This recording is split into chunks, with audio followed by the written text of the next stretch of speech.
नमस्कार, आप देख रहे हैं एनडीटीवी इंडिया। चुनावी नतीजों पर हमारी खास पेशकश के साथ मैं हूं अनंत भट्ट। बीजेपी ने 5 राज्यों में विधानसभा चुनाव प्रधानमंत्री नरेंद्र मोदी के नाम पर लड़ा। 4 राज्यों के चुनावी नतीजे आए तो 3 में बीजेपी ने शानदार जीत हासिल की। राजस्थान, मध्य प्रदेश और छत्तीसगढ़ में बीजेपी ने जीत का परचम लहरा दिया है। इस जीत के साथ देश की करीब 52% आबादी पर बीजेपी की सत्ता है। प्रधानमंत्री नरेंद्र मोदी ने 3 राज्यों की इस जीत को 2024 में भी जीत की हैट्रिक से जोड़ दिया है। पीएम मोदी ने मतदाताओं से लेकर पार्टी कार्यकर्ताओं के लिए जो संदेश दिया है, गारंटी दी है, उसमें यही भाव छलकता है, मैं हूं ना।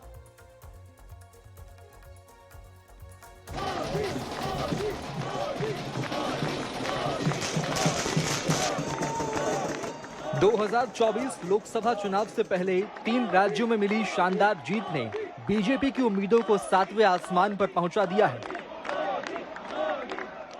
पीएम मोदी कार्यकर्ताओं की हौसला अफजाई के लिए जब बीजेपी दफ्तर पहुंचे तो मोदी मोदी के नारों की गूंज सुनाई पड़ रही थी। पीएम मोदी ने जीत की हैट्रिक को 2024 में जीत की हैट्रिक से जोड़ दिया। और कुछ लोग तो कह रहे हैं कि आज की इस हैट्रिक ने 24 की हैट्रिक की गारंटी दे दी है।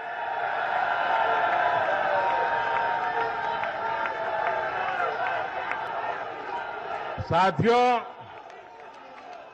आज के जनादेश ने ये भी साबित किया है कि भ्रष्टाचार, तुष्टीकरण और परिवारवाद को लेकर देश के भीतर, देश के हर नागरिक के दिल में जीरो टॉलरेंस बन रही है।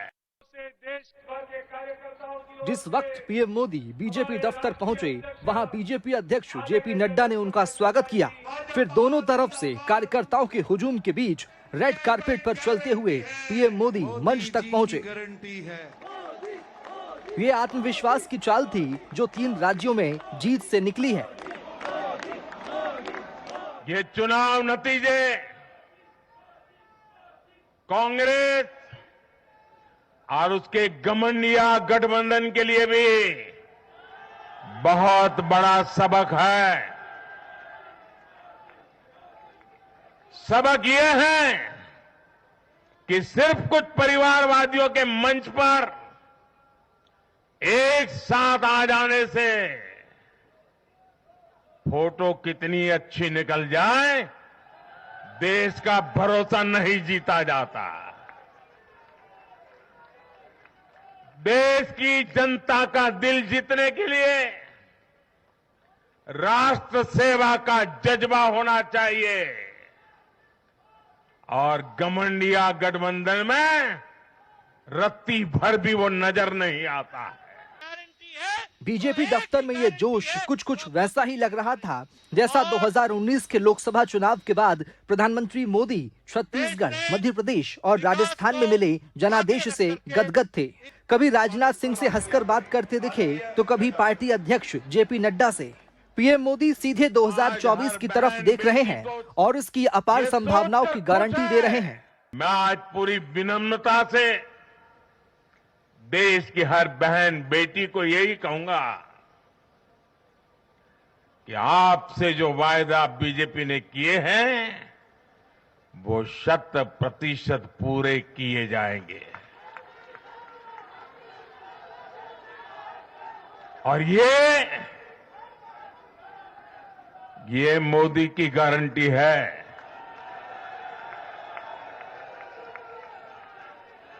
और मोदी की गारंटी यानी गारंटी पूरा होने की गारंटी। बीजेपी अध्यक्ष जेपी नड्डा ने अपने प्रधानमंत्री पर भरोसा जताया तो प्रधानमंत्री मोदी ने भी कार्यकर्ताओं को भी हौसले के नए आसमान पर लाकर खड़ा कर दिया। मैं आज हर राज्य के भाजपा कार्यकर्ताओं की भी सराहना करूंगा, भूरी भूरी प्रशंसा करूंगा। भाजपा और कमल के प्रति आपकी निष्ठा, आपका समर्पण अतुलनीय है। डबल इंजन सरकार का मैसेज आपने पूरी ईमानदारी से जन जन तक पहुंचाया। इसी का परिणाम आज हमें मिल रहा है। पीएम मोदी की छवि अपने वादों पर टिकने वाले राजनेता की है, लेकिन ऐसा क्या हुआ जो उन्होंने अपनी एक पुरानी प्रतिबद्धता को तोड़ दिया? इसे पीएम मोदी से ही सुनिए। मैंने राजस्थान में मावजी महाराज को प्रणाम करते हुए उन्हीं की धरती पर ये भविष्यवाणी की थी कि राजस्थान में कांग्रेस सरकार लौट करके नहीं आएगी। मैं भविष्यवेत्ता नहीं हूं, लेकिन मेरा राजस्थान के लोगों पर भरोसा था, वहां की जनता पर भरोसा था, और आज हम नतीजे देख रहे हैं। चाहे मध्य प्रदेश हो या छत्तीसगढ़ या तेलंगाना, जहां विजय मिली वहां भी, जहां नहीं मिली वहां भी पीएम मोदी का वादा है कि वो विकास की गंगा समान भाव से बहाएंगे। Bureau report, NDTV. Madhya Pradesh में बीजेपी की सरकार थी, चुनौती बड़ी थी, एंटी इनकम्बेंसी का फैक्टर था। राजस्थान में बीजेपी की सरकार नहीं थी, उसके बावजूद वसुंधरा को मैदान में नहीं उतारा। मध्य प्रदेश में भी शिवराज के नाम पर चुनाव नहीं लड़ा गया, ऐसे ही राजस्थान में भी वसुंधरा के नाम पर चुनाव नहीं लड़ा गया। और बात करें छत्तीसगढ़ की, तो वहां पर भी रमन सिंह भले ही चुनाव लड़े, लेकिन उनके नाम पर चुनाव नहीं लड़ा गया और चेहरा एक ही था, सामने था, वो था पीएम नरेंद्र मोदी का। अब नतीजा सबके सामने है।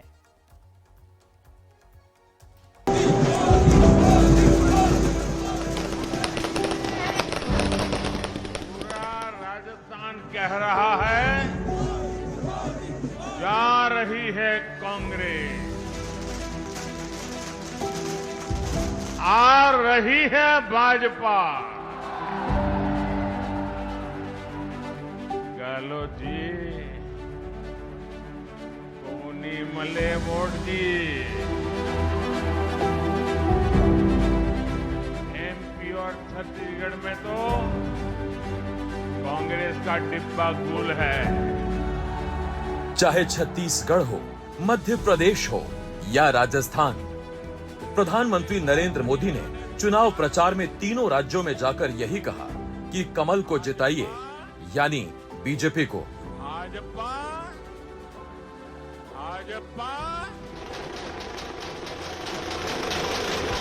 और तीनों राज्यों के मतदाताओं ने एक सुर में कहा, ऐसा ही होगा। इसीलिए बीजेपी के राज्यों के क्षत्रप यही कह रहे हैं कि मोदी हैं तो ये सब मुमकिन है। हमारे प्रधानमंत्री श्री नरेंद्र मोदी जी जन जन के मन में है, मध्य प्रदेश की जनता के मन में है। राजस्थान की ये जो शानदार जीत है, ये माननीय हमारे प्रधानमंत्री नरेंद्र मोदी जी, जिनका मंत्र था ये सबका साथ, सबका विकास, सबका विश्वास और सबका प्रयास, ये उसकी जीत है। जो नतीजा दिख रहा है, मोदी जी की गारंटी, सबसे प्रमुख रूप से उस गारंटी पे छत्तीसगढ़ की जनता ने विश्वास किया है। मध्य प्रदेश, राजस्थान और छत्तीसगढ़ के चुनाव नतीजों ने यही बताया है कि मोदी का मैजिक दिन पर दिन बढ़ता जा रहा है। सभी के बीच में वो राष्ट्र नायक जिन्होंने इतिहास बदलने का काम किया है। 2013 में प्रधानमंत्री नरेंद्र मोदी के कदम राष्ट्रीय राजनीति में पड़े थे, तब से वो बीजेपी के लिए सबसे बड़ी चुनाव जिताऊ मशीन बने हुए हैं। उनमें भी इन तीनों राज्यों की जीत इसलिए ज्यादा अहम हो जाती है कि यहाँ बीजेपी ने किसी नेता को मुख्यमंत्री पद का उम्मीदवार घोषित नहीं किया। यहाँ तक कि मध्य प्रदेश के मौजूदा मुख्यमंत्री शिवराज सिंह चौहान भी मुख्यमंत्री पद का चेहरा नहीं बने। उसी तरह न छत्तीसगढ़ में रमन सिंह का नाम आगे बढ़ाया, न राजस्थान में वसुंधरा राजे का। बीजेपी ने सारे चुनाव प्रधानमंत्री नरेंद्र मोदी के नाम पर लड़े। इसीलिए जब जीत की हैट्रिक लगी तो बीजेपी इसे प्रधानमंत्री नरेंद्र मोदी की गारंटी पर तीनों राज्यों के लोगों का भरोसा बता रही है। एमपी के मन में मोदी, एमपी के मन में लाडली बहना और लाडली बहना के मन में भाजपा, उसकी विजय। देश की जनता के दिल में जो जादू है, राजस्थान हो, छत्तीसगढ़ हो, मध्य प्रदेश हो, एक इतिहास प्रधानमंत्री जी ने देश के अंदर जो कायम किया है, उसी का एक रिफ्लेक्शन है कि एक एक राज्य में जनता उनके साथ है। ये चुनाव मध्य प्रदेश का भविष्य तय करने के लिए। आप देखिए कि बीजेपी के तमाम बड़े नेता इसी तस्वीर को आधार बनाकर ट्वीट कर रहे हैं कि देश में एक ही गारंटी चलती है, मोदी की गारंटी। आप सबका ट्विटर हैंडल देखिए, चाहे वो केंद्रीय मंत्री पीयूष गोयल हो, अश्विनी चौबे हो, या नित्यानंद राय हो, या संजय जायसवाल हो, सभी प्रधानमंत्री नरेंद्र मोदी के चेहरे के साथ जीत की गारंटी गिना रहे हैं। प्रधानमंत्री श्री नरेंद्र मोदी जी के विश्वास पर, उनकी गारंटी पर भारत के 4 राज्यों की जनता ने फिर एक बार अपना आशीर्वाद प्रधानमंत्री नरेंद्र मोदी जी को दिया है। पूरे भारत में आज मोदी जी की गारंटी पर जन जन को विश्वास है। चुनाव से पहले जो राजनीतिक कयास लगाए जा रहे थे, उनके मुताबिक छत्तीसगढ़ में ये माना जा रहा था कि वहां जीतेंगे तो भूपेश बघेल ही। भूपेश बघेल को भी पक्का यकीन था कि अपनी सत्ता को वो बरकरार रखेंगे। खुद बीजेपी की भाव भंगिमा कहीं से जीत की गारंटी नहीं दे रही थी, लेकिन पीएम मोदी की कुशल रणनीति को समझिए। छत्तीसगढ़ के लोगों को मालूम है कहां तक पहुंच रहे हैं। चुनाव से पहले छत्तीसगढ़ के पूर्व मुख्यमंत्री रमन सिंह को राष्ट्रीय उपाध्यक्ष बना दिया। किसी को मुख्यमंत्री पद का उम्मीदवार घोषित न करके सभी नेताओं की उम्मीदों को जिंदा रखा। पीएम मोदी ने छत्तीसगढ़ में 4 बड़ी चुनावी रैलियां की। हर रैली में वो अपने दम पर वोट मांग रहे थे, यानी छत्तीसगढ़ का पूरा विकास उनकी गारंटी है। साथ ही कांग्रेस और खासकर मुख्यमंत्री भूपेश बघेल पर भ्रष्टाचार के संगीन आरोप लगाए।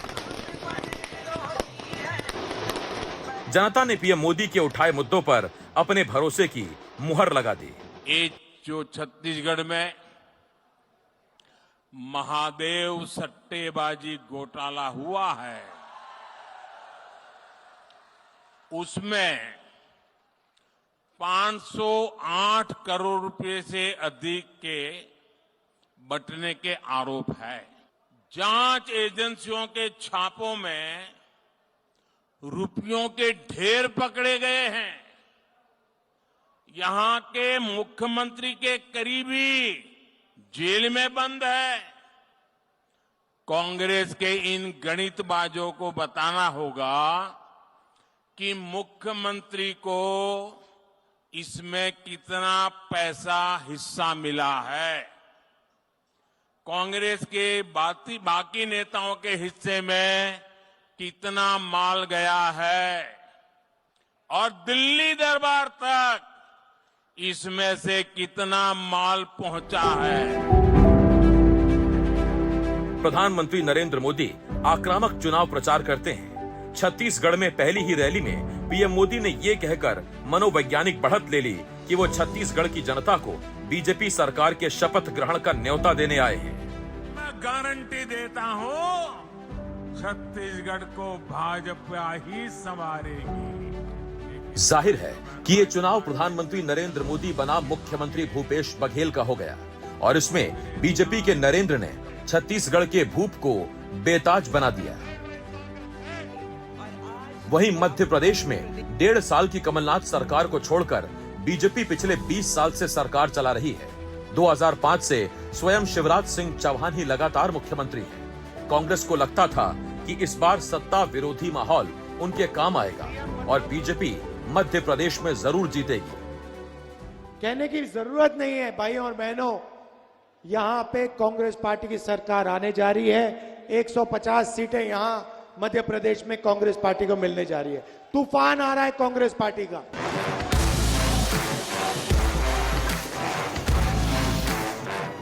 लेकिन चुनाव के नतीजे आए तो बीजेपी और कांग्रेस में कोई तुलना ही नहीं रही।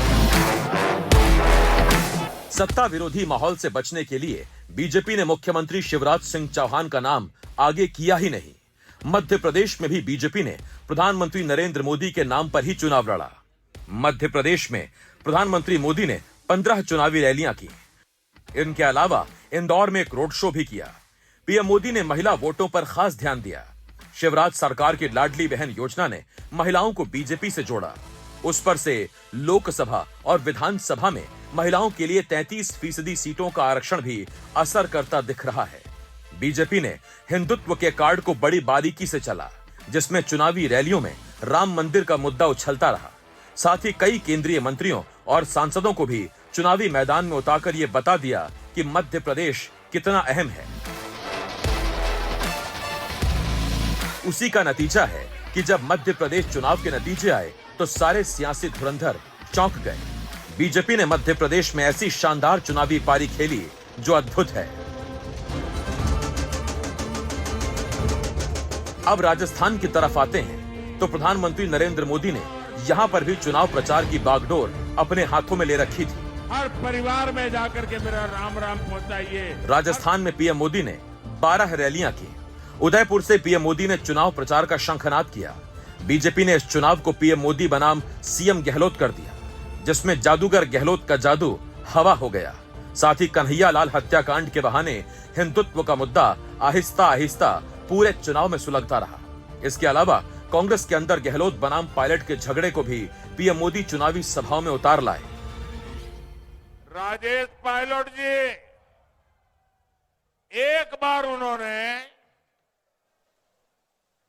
कांग्रेस के इस परिवार को कांग्रेस की भलाई के लिए चुनौती दी थी, एक बार। फिर वो भी झुक गए थे। लेकिन ये परिवार ऐसा है कि राजेश जी को तो सजा दी, उसके बेटे को भी सजा देने में पड़े हुए हैं। राजेश पायलट तो नहीं रहे, लेकिन उसकी जो लड़ाई है, जो खुन्नक है, बेटे पर भी निकाल रहे हैं। प्रधानमंत्री नरेंद्र मोदी हमेशा एक नई चुनावी रणनीति लेकर आते हैं। आइए यहाँ से हम दोगुनी ताकत से राष्ट्र निर्माण में जुट जाएं। इन चुनावों में उन्होंने साफ कर दिया कि बीजेपी ही नहीं, देश के सभी नेताओं में अगर एक नेता पर जनता सबसे ज्यादा भरोसा करती है तो वो पीएम मोदी हैं। वो भरोसा हिंदी पट्टी के 3 अहम राज्यों के चुनाव नतीजों में साफ साफ झलक रहा है।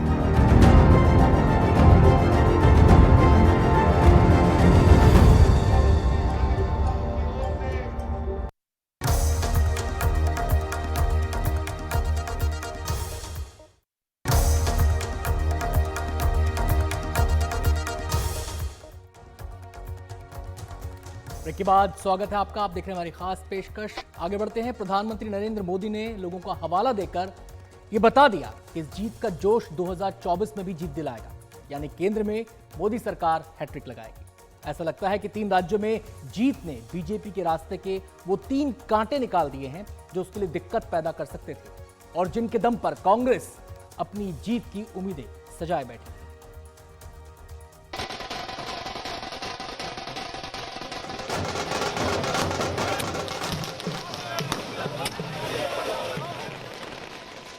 ये जश्न 3 राज्यों में बीजेपी की शानदार विजय का उद्घोष भर नहीं है, बल्कि हिंदी क्षेत्र के 3 राज्यों में मिली जीत से प्रधानमंत्री नरेंद्र मोदी ने 3 अहम मुद्दों पर कांग्रेस की हवा निकाल दी है। कांग्रेस के पूर्व अध्यक्ष राहुल गांधी ने 3 मुद्दों पर लगातार जोर दिया था। पहला, जातिगत जनगणना, दूसरा, जाति के आधार पर आरक्षण में हिस्सेदारी और तीसरा, पुरानी पेंशन योजना।